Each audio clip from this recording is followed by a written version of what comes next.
Good morning. My name is William Satloff, and I'm a graduate student here at the Clark, and I'm the curator of Pastoral on Paper. This morning, I would like to introduce you all to Paul Holberton. He's here to speak on Pastoral on Paper and Arcadia. So Dr. Paul Holberton has worked as an editor for the National Galleries in London and Edinburgh and many other institutions in Britain, Europe, and America. He has specialized in the redaction of translated texts from Italian, French, German, and Spanish. In 1993, he co-founded Merrill Holberton Publishers, now Merrill Publishers, and since 1999, he has run Paul Holberton Publishing, editing, managing, and publishing a great variety of books on art for a great number of museums, institutions, and private patrons, including himself. He translates from Italian, and he also reads Latin, Greek, French, German, Spanish, and Dutch. And Portuguese. Yes. I discovered Paul's work through his 2022 two-volume magnum opus, A History of Arcadia in Art and Literature. These volumes were, the best resource when curating Pastoral on Paper. Any author I wanted to look up, any artist I wanted to look up, I would check out the indices to see, what does Paul have to say. And I'm so glad that we could get him to come all the way from London out here to Williamstown, Massachusetts. It's quite a trek to speak on Arcadia and the Pastoral today. So please join me in welcoming Dr. Paul Holberton.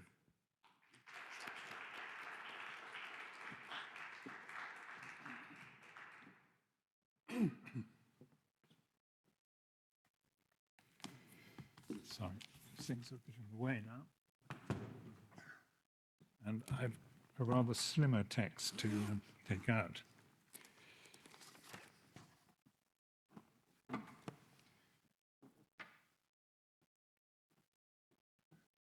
So just to see this is functioning as it should. And we have a first slide.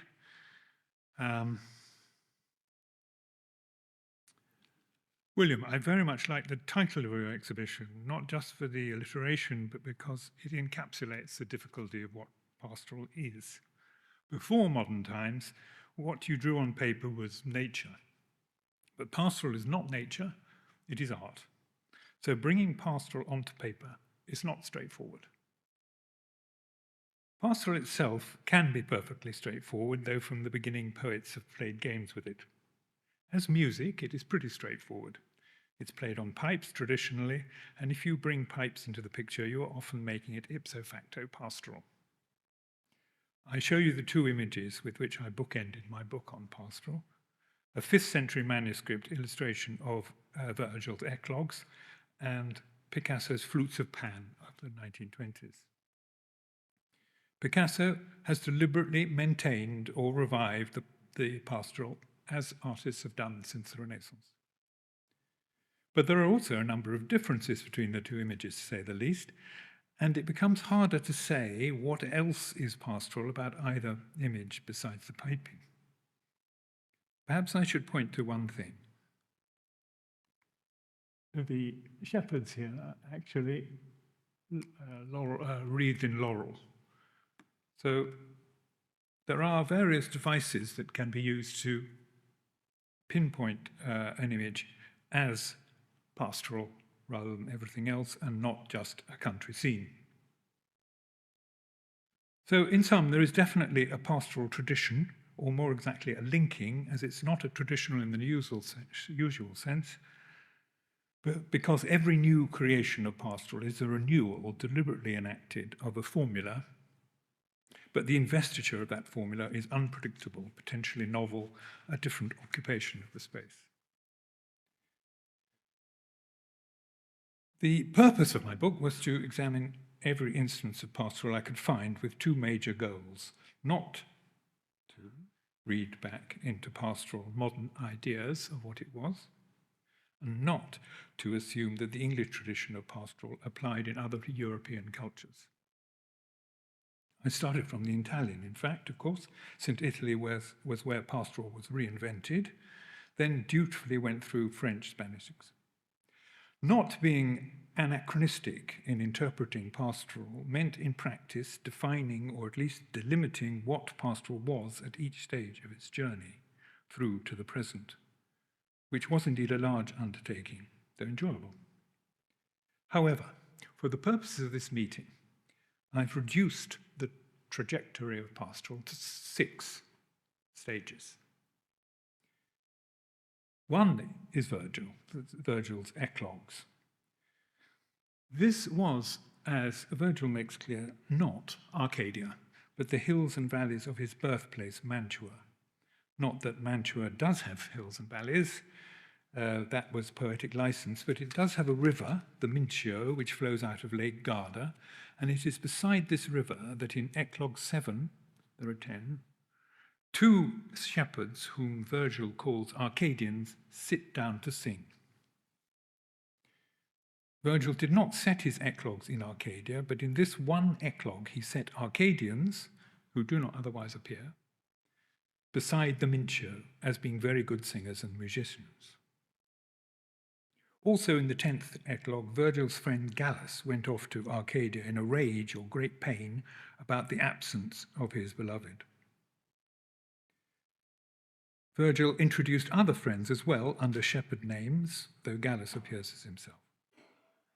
Thus, Virgil's pastoral represents a real place, but special characters one could call allegorical or actually real.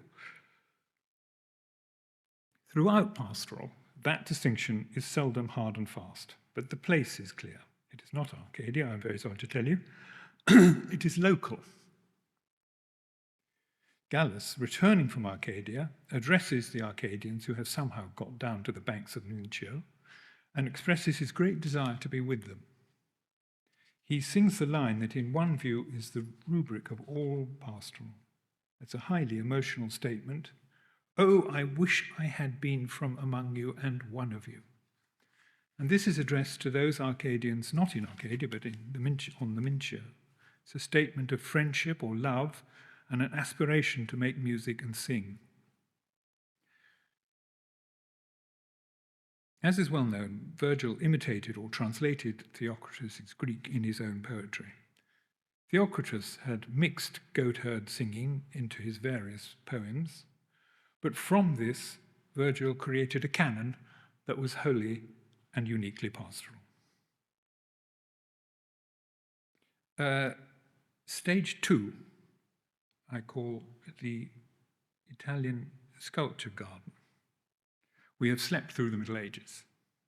Now we're in the gardens of wealthy cardinals, or of course popes in Rome at the end of the 15th century and into the 16th, organized into paths and terraces and full of statuary, antique or fake antique.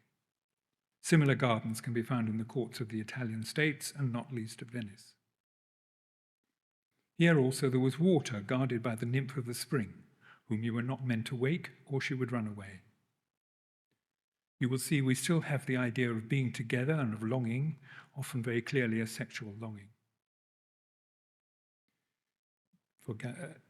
In this famous picture, the figure in brown next to the lutanist may well be a unhappy lover, since rather extraordinary lovers in the Renaissance claimed to dress in black or in brown in order to show the terrible state of their soul and despair.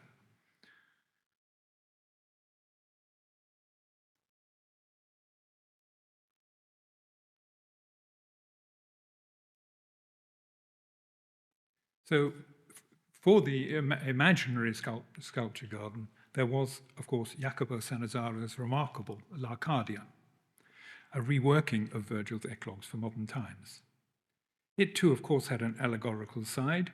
Beneath their shepherds' names, Sannazzaro's friends step forward, and so indeed does Sannazaro himself from his own shepherd name. Otherwise, Arcadia was predominantly about love, about shepherds and nymphs, or, behind their guise, real boys and girls. I showed beside the concert Chambert a print of fauns and nymphs inspired by the timely discovery around 1500 of the Golden House of Nero, with the kind of decoration thenceforward known as grotesque. But Sannazaro placed himself and his friends and their girlfriends or nymphs in a country or sculpture garden he called Arcadia, named after those Virgilian Arcadians. You may or may not have observed a clever sleight of hand the Renaissance pulled off here, not the only one of its kind. If we were being properly classical, it would be a satire that went after the nymph, and there are abundant representations of it. But in poetry and on the stage, the satire morphs into a shepherd, better decorum. The nymph slips into being human without fuss.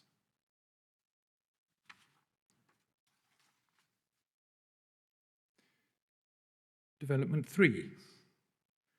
Now it's pastoral as pastoral on the stage. Sannazaro had created the notion of a nice Arcadia, not a tough, rocky place where Gallus had suffered, but a grassy lawn. But he had written pastoral so definitively that it was not continued as a vernacular literary form. Pietro Bembo, for instance, debated using pastoral, but decided in writing such a work as Gli Asolani not to. The Asolani is a discussion about love in a sculpture garden, but not by pretend shepherds, just by persons. Pastoral proper now goes out of our sight, but not at all out of Renaissance sight, because it goes on stage. We have only fragmentary notions of how pastorals were performed, the texts that were used, what and how much was going on in the first half of the 16th century. What we do know is that the shepherd pretense did not involve putting on clothing of shepherds, but quite the opposite. It meant dressing up in the greatest finery. An epitomizing example is the play by the so-called country poet Ruzzante. Ruzzante means burping, which opens with a shepherd lamenting his love and terminating it with his suicide. Ruzzante walks in and admires his fine clothes, which he proceeds to strip off him. The Renaissance market for fine garments the second-hand market was always strong. Ruzzante exposes and counterpoints the absurdity of this kind of very stylized pastoral. It's very stylized, but long-lived. Stage pastoral is all about the pursuit of the nymph. It becomes a game of love, of lovers falling out or arguing, of mistaken identities, of true lovers finally being reconciled and indeed married. In English, there is no better example of this kind of pastoral theatre, which was just everywhere in Italy from the mid-16th century, than Shakespeare's Midsummer Night's Dream.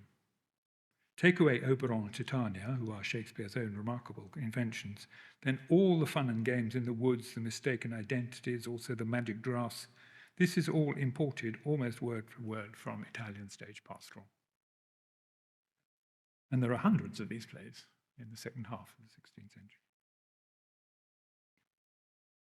By the end of the 16th century, pastoral has indeed drifted a long, long way from our current notions of it. It's not about country folk. It has nothing to do with nature, except that stage directions make clear that rich foliage was needed, lots of flowers, everything cheerful. But it's still about the music. Plays are not just recited in verse, there are choruses and there's plenty of song. Here I have to mention three important literary works. Torquato Tasso's Aminta, Battista Guarino's Arcadia, and Honoré d'Orphay's Astray. Before we can start talking about pastoral in art, and for us, we have to have some notion of real literary pastoral, what pastoral was as a Renaissance genre. The first two works I mentioned were for the stage, and the plot of d'Orphay's Astray is taken over from his stage predecessors. I show you some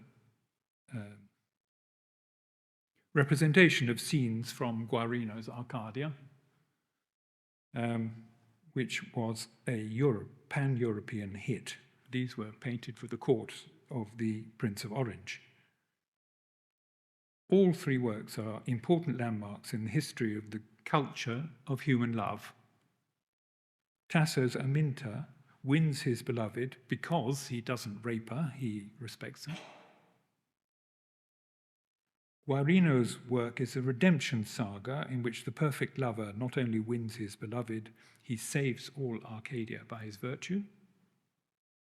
And D'Orfey's Astray melds in chivalry and Neoplatonism and the birth of France into his colossal narrative, in which mainly people talk, mainly about love. This work more or less defines French 17th century and 18th century social culture. I don't think I exaggerate too much. Celadon is the perfect lover, cast off by Astray for a reason we don't learn until late into the 4th volume, revealed to be a calumny in the 5th.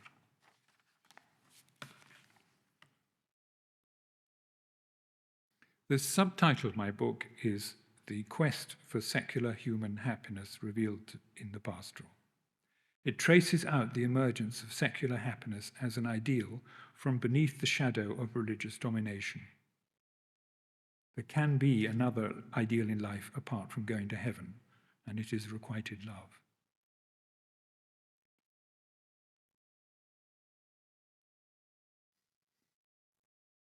In a century dominated by the solipsistic, overwhelming male world of Petrarchist poetry, it was not possible or even to discuss or even articulate mutual love except in the arena of pastoral. This is where the importance of pastoral has been neglected, I feel. It was a way of talking about love, true love, romantic love, in very strong contrast to the controlled world of 16th and 17th century aristocratic reality, where marriages were alliances, predetermined and strictly controlled by parents. The lower classes were freer, so pastoral was perhaps a way of becoming lower class for this purpose, though it is notable how shy pastoral literature is in general in taking on such issues as arranged marriage. On the other hand, it does sometimes voice a desire for free love, a contributory reason to Torquato Tasso's imprisonment.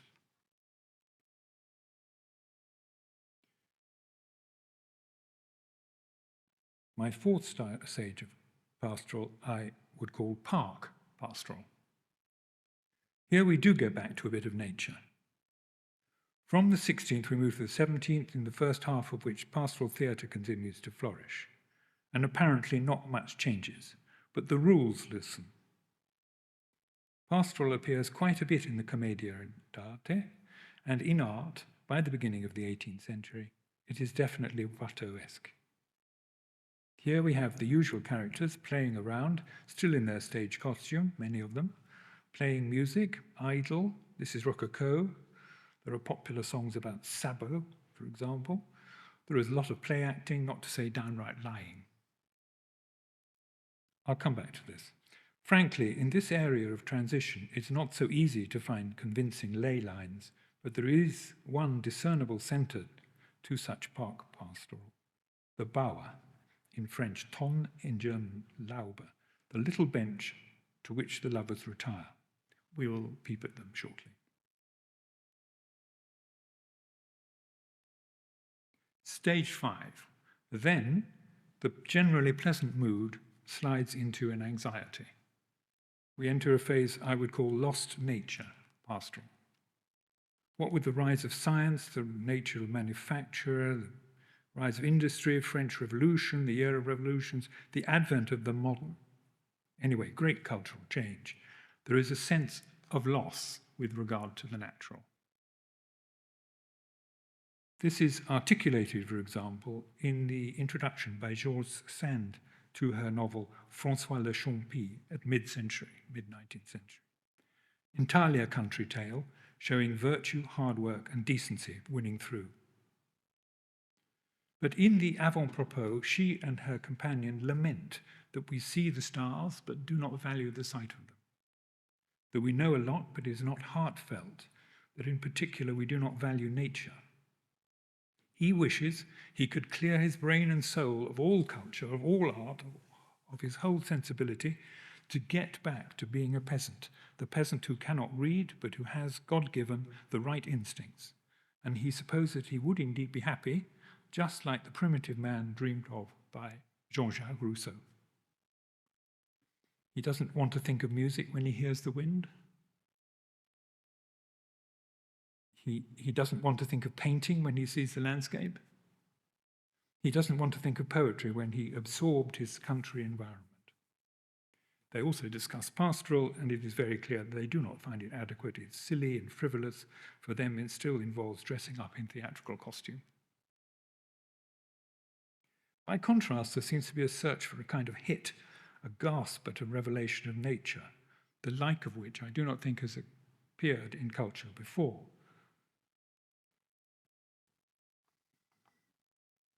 I do discuss this quite a lot in my book because the continuance of this attitude, not so much towards nature itself as towards the representations of nature, can really skew our appreciation of the art of the past, in my view. Such artists as Claude and Gainsborough. They antedated any such crisis of the relationship of human and nature. I reject the idea that Claude, for example, is trying to reconcile man and nature. Man was just fine with nature in those days.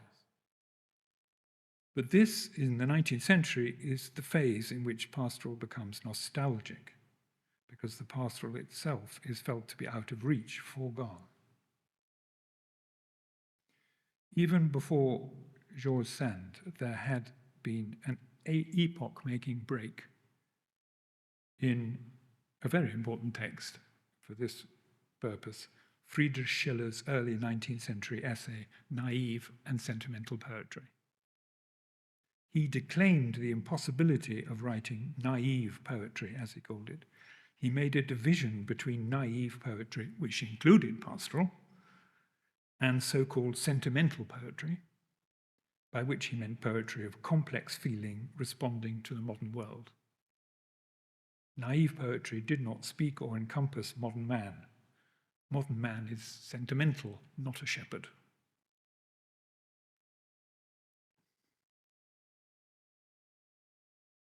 The last phase, or as far as I take it, I call beach pastoral.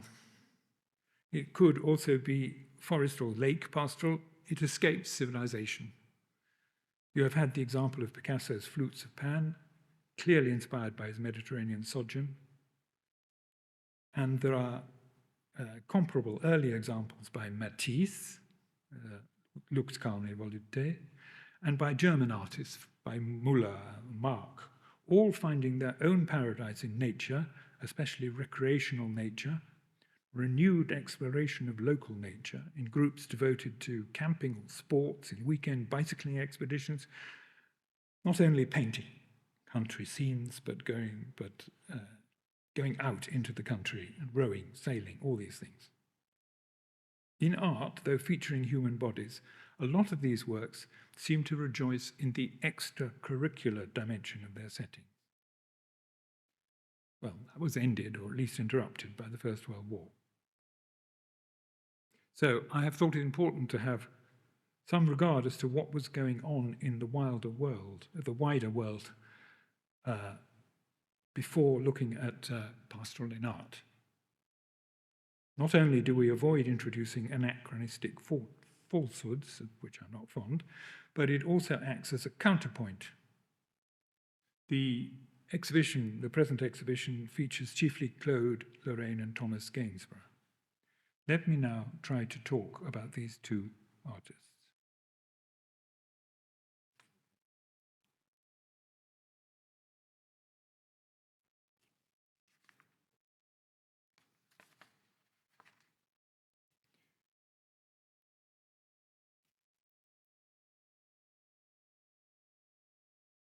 Indeed. I think it was right to dwell on the literature and theatre of Pastoral at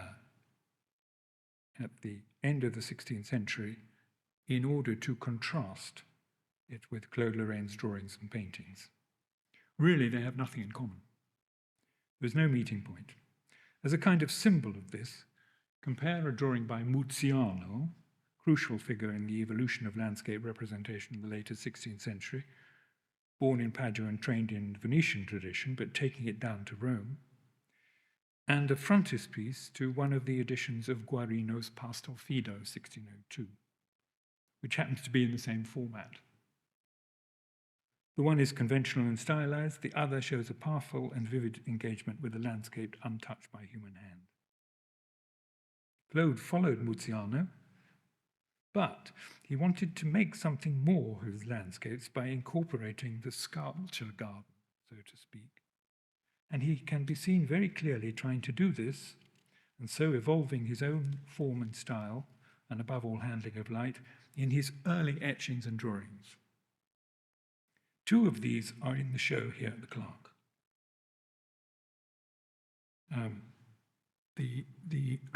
Well, I don't need to point them out to. Yes.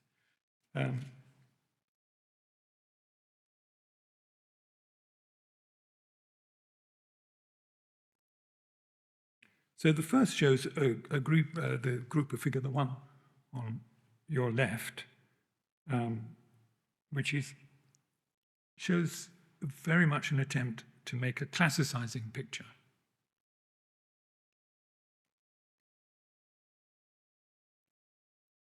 The figures are lined up like a relief. They're wearing quite heavily draped classical garments, and there is a figure, a spinario figure of a woman actually taking off a stocking, I think, but obviously meant to recall the spinario.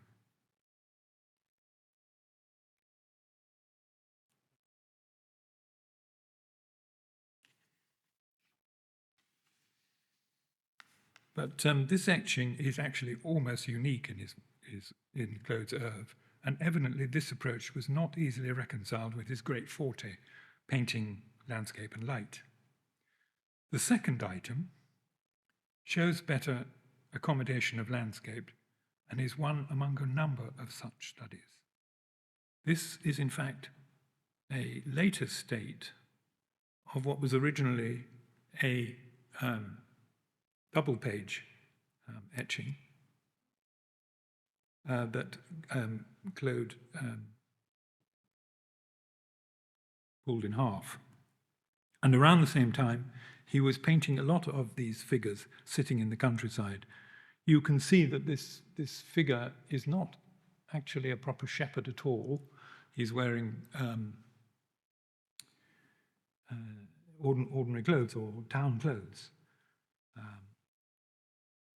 And at the same time, with these, Claude was also playing around with other seated figures. The one on the right, I think, is just a fairly ordinary shepherd figure, but obviously closely related to the etching. The one on the left seems to be wearing classical sandals, and his general lack of garments indicates that he is an intended classicizing figure.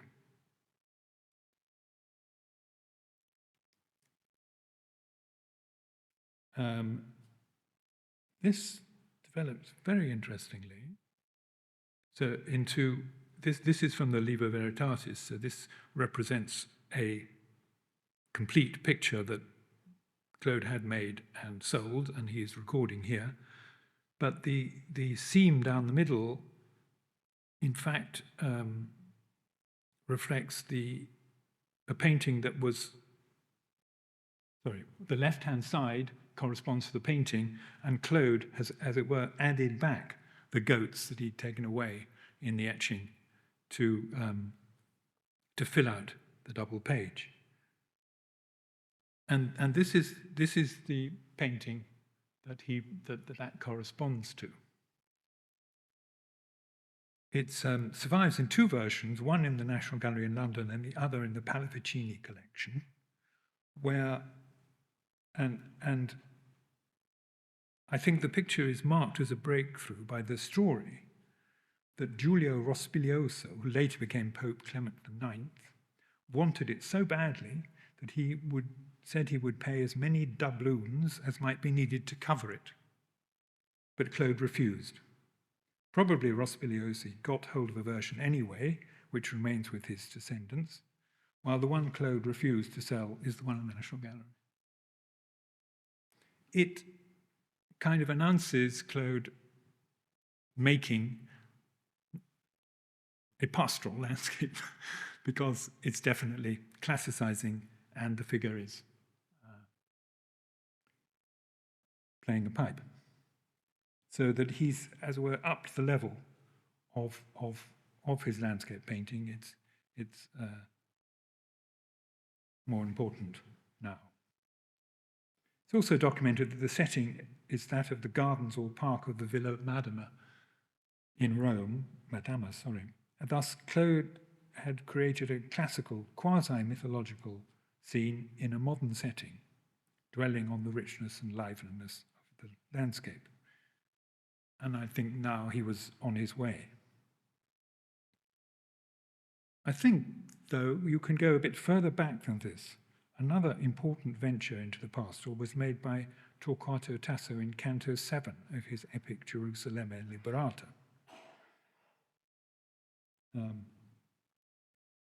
This is the same poem in which Armido and Rinaldo feature and is represented in the exhibition.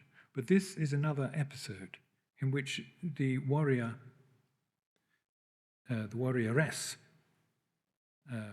Erminia, fleeing the battle scene, takes refuge with an old shepherd.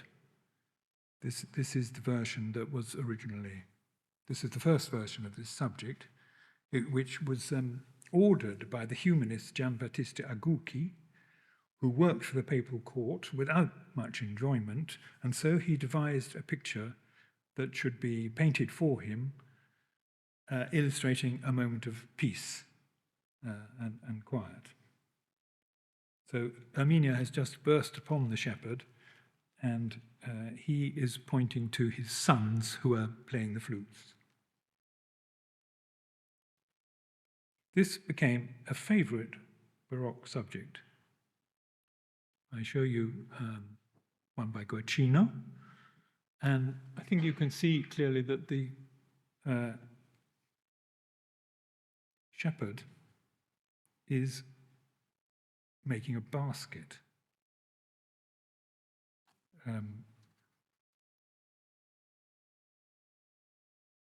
He's weaving a basket.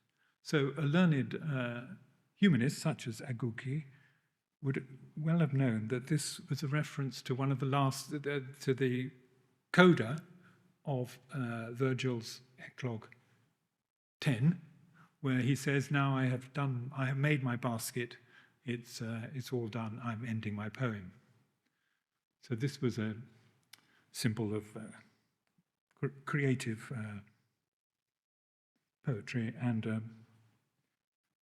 good, solid pastoral reference.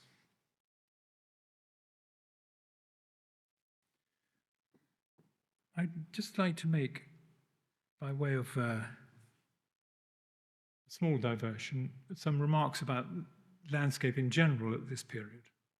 So this very famous picture, regarded as a classic landscape and whatever, is the landscape element, in my view, has been overemphasized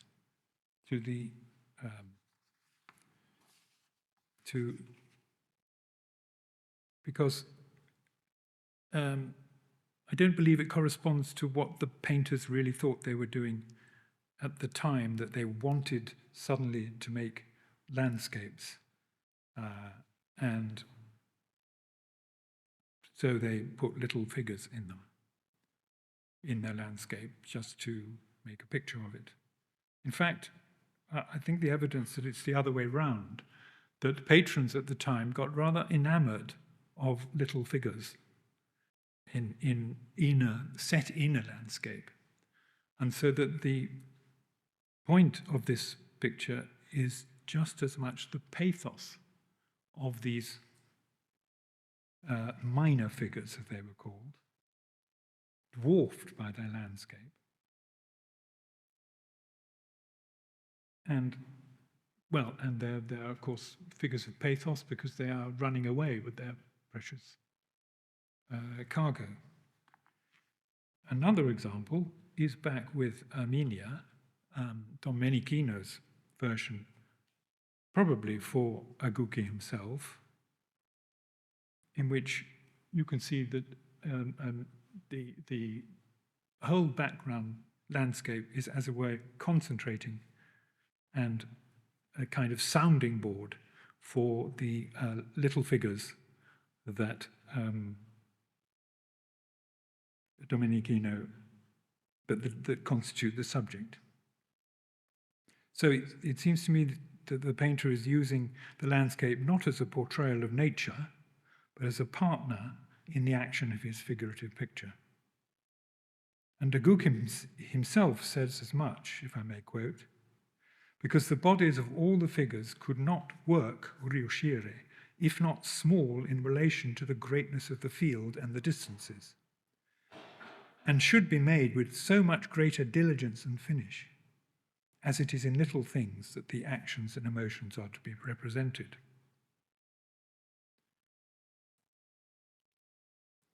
So, accordingly, one finds Claude taking the same sort of approach. Obviously, he was admired for his landscape, but it always remained true to the figures in them, and so he progressed from the pastoral to the mythological.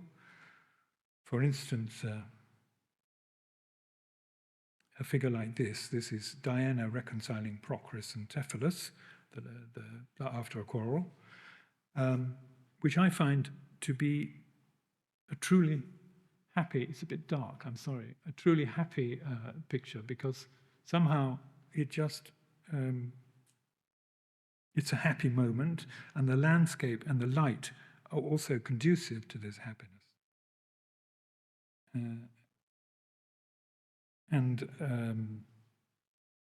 Claude's not doing this all the time, but he likes to do it.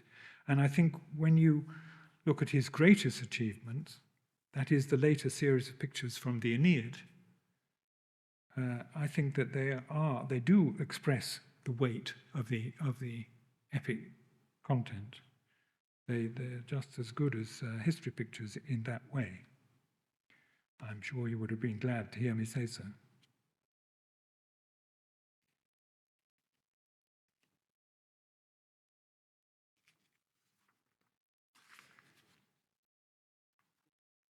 Thomas Gainsborough, the other hero of this exhibition, is quite a different artist, and also, I will say, in a different age.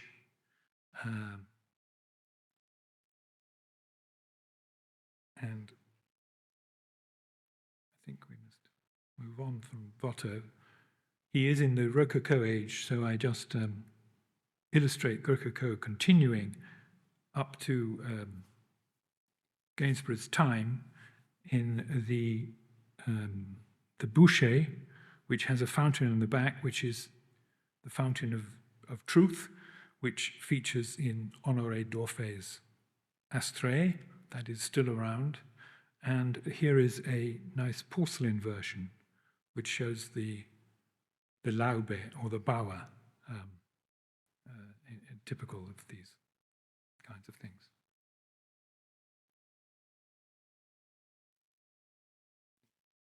The difference to Gainsborough is really rather large.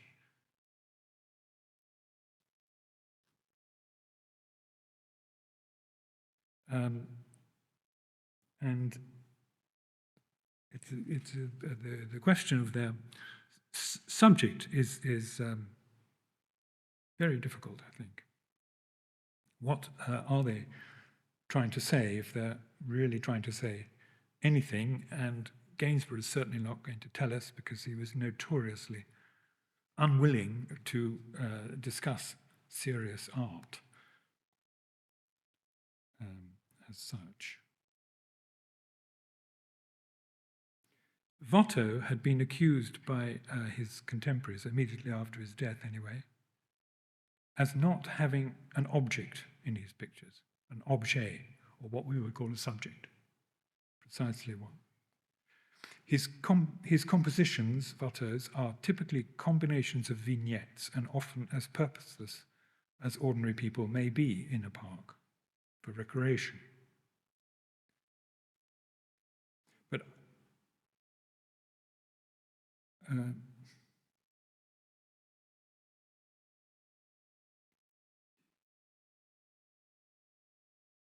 I still feel that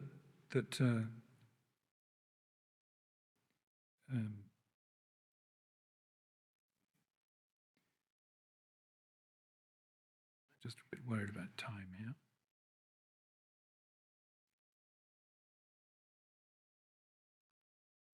I find that Watteau's vignettes are often little dramas of which we can often only catch a glimpse or moment, but they all seem to be charged with a particular dissembled tension, which ultimately must relate to getting to the bow.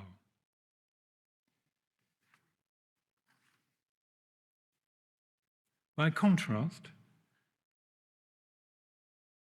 Gainsborough's paintings seem very serious, even devoted. And if we're talking about them as pastoral, we have to try and identify in what sense they are pastoral. Watteau's friend de la Roque called his, Watteau's subjects, petits sujets galants, little gallant subjects.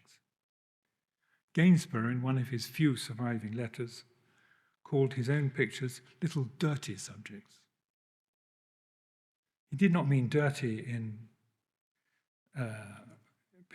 he did mean literally filthy, or probably did, because he would see round the hills of Bath, where he was living, quite a number of miners in those hills. But that is obviously what Gainsborough was inspired by for many of these pictures. So we have to veer to the other end of the spectrum of pastoral. These are certainly not aristocrats playing at being shepherds, but country folk whom Gainsborough, if anything, wanted to elevate from being lowly to being worthy of being depicted. And he does show them, to tell the truth, doing pastoral things, such as making music, sometimes. But there is a very clear contrast to Boucher.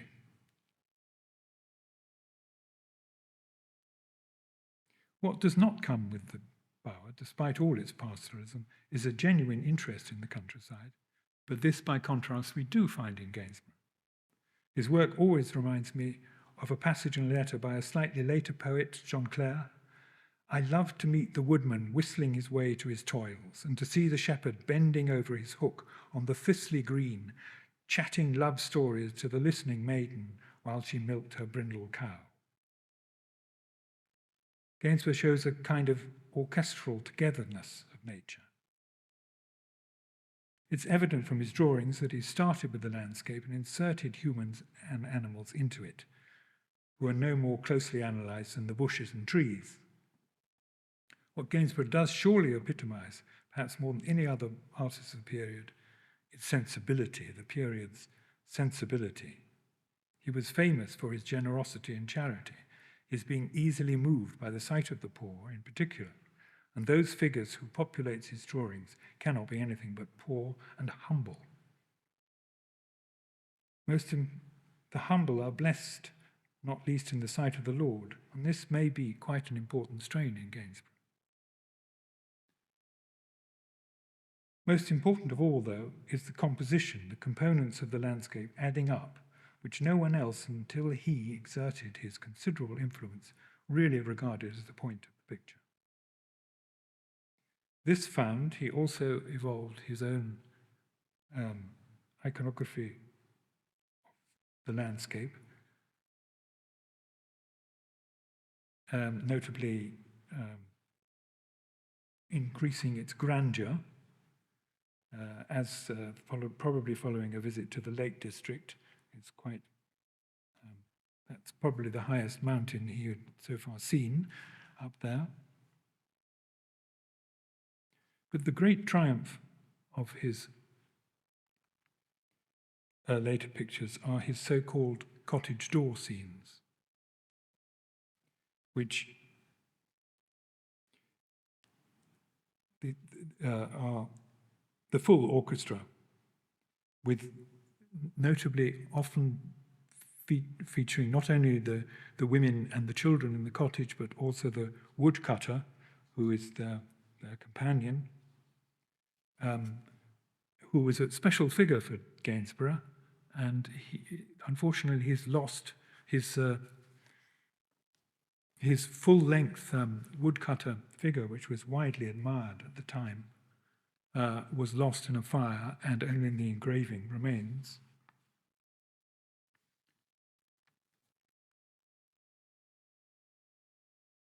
I'd just like to mention that the great Gainsborough scholar Susan Sloman makes the brilliant suggestion that these ladies in the cottage door scenes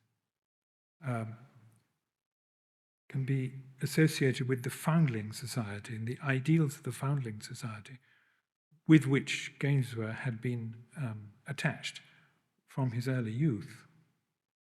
And the Foundling Society was actively seeking wholesome cottagers outside London to take on the babes who had been left on their doorstep. So this is a kind of vision inspired by this strong sense of charity and sensibility. There are also perhaps autobiographical elements in Gainsborough's work.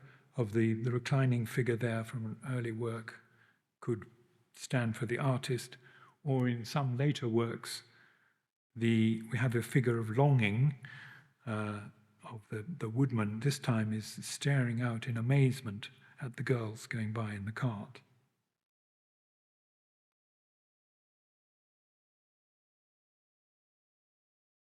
But also important, and although a rather rare case,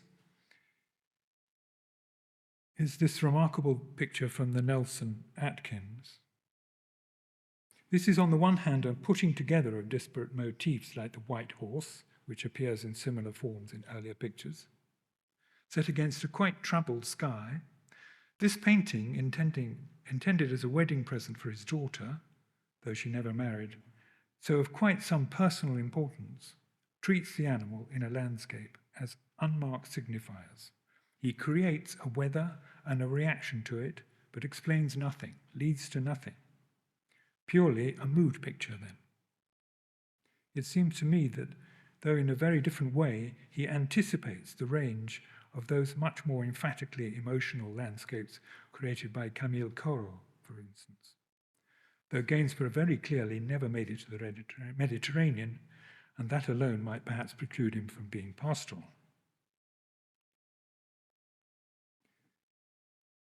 I mentioned a lost nature phase, which has enabled us to call pastoral nostalgic, because in our view we cannot get back to that.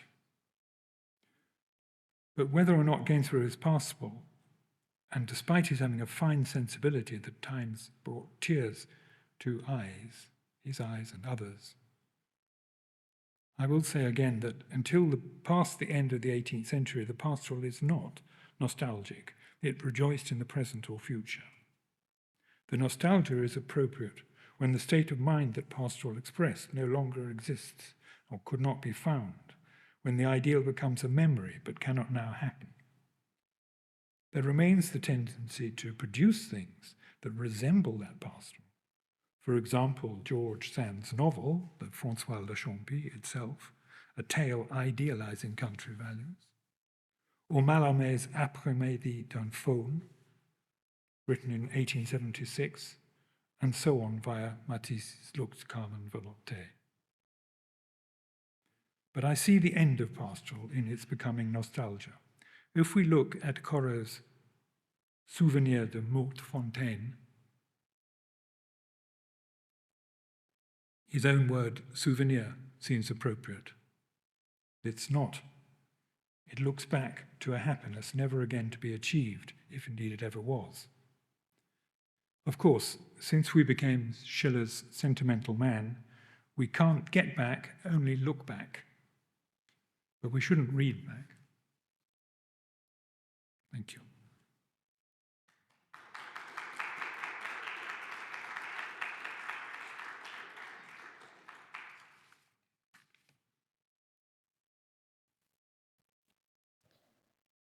We have time for a few questions. If you have a question, you can raise your hand and I'll bring the mic to you.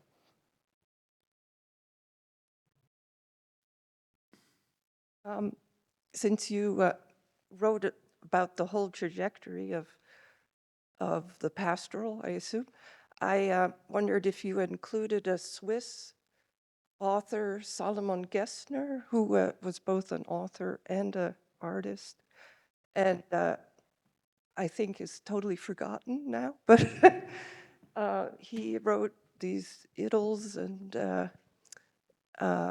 very much trying to recap in the tradition of Theocritus and Virgil, but yet was fascinated by Claude Lorrain and Poussin, and his art is maybe not particularly great, but he had an idea of going back to origins, that music, say, came from birds and hearing birds, and art, all the arts were somehow going back to these origins, and Rousseau, I think, admired this. So I just wondered how unique that was, and if anyone still has heard of Gessner, I guess, or you. English people generally have not heard of Gessner. Okay. And even Germans haven't heard of Gessner. No. I'm not so sure about the Swiss, but I don't think they regard him as highly as they should. Yeah. I do agree with you that Gessner is a very important figure. I do discuss him in there, in the book, work? and try to put a lot of emphasis on him. Well, I was going to write on him, and I regret now I never finished it, my dissertation on him, but... Well, Goethe took against him, and there was a kind of, but there were also a lot of people who just almost worshipped him and thought he was very popular in his day, I gather. Yeah. And he was rather a good performer, I gather. Yeah, he is the last, really, in my view, the last good proper pastoral there is, if you don't count Keats's Endymion, which is a bit of a special case. So, you're right, he was influential, he is interesting. But one particular influence for the English is that he quite clearly anticipated the followers of,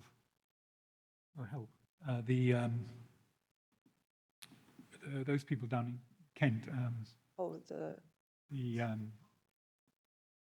Samuel Palmer and co. Yeah. So a lot of the things that they did, like hold parties at night and things, Gessner was already doing with his companions, and it's probable that they at least felt his influence. Oh, well, I'm glad to hear that. Thank you.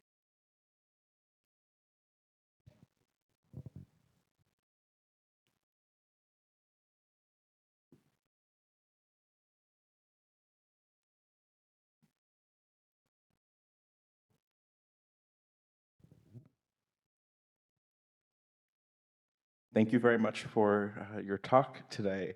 I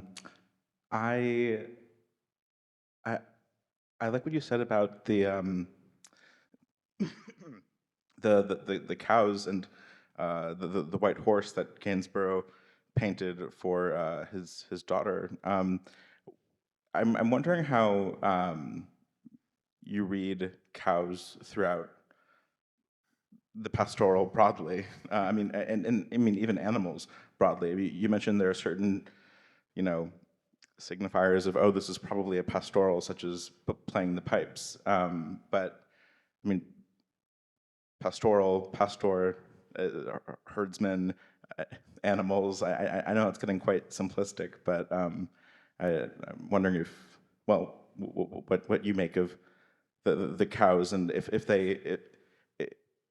they're just you know, staffage, or are they real figures with personas and intellects in pastoral art and literature?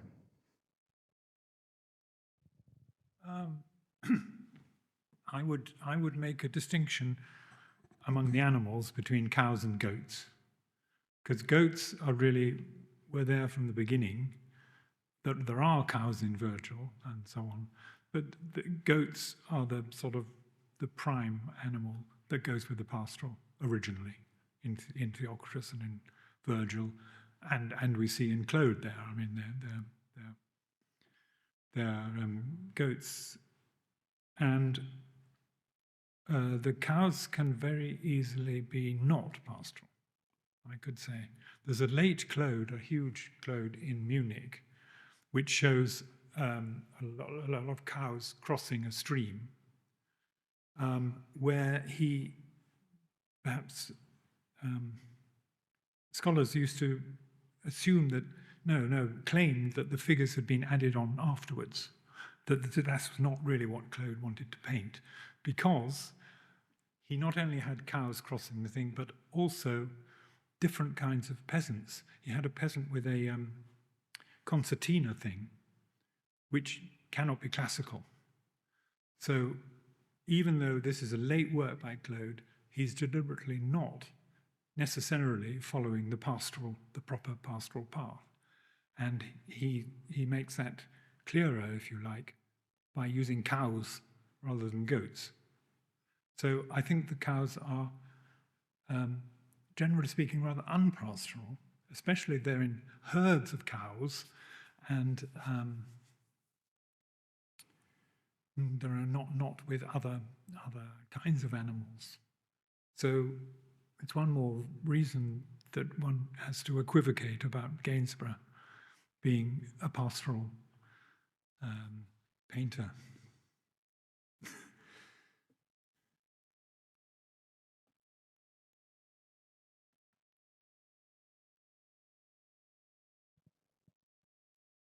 If there are no more questions, please join me in thanking Dr. Paul Holberton.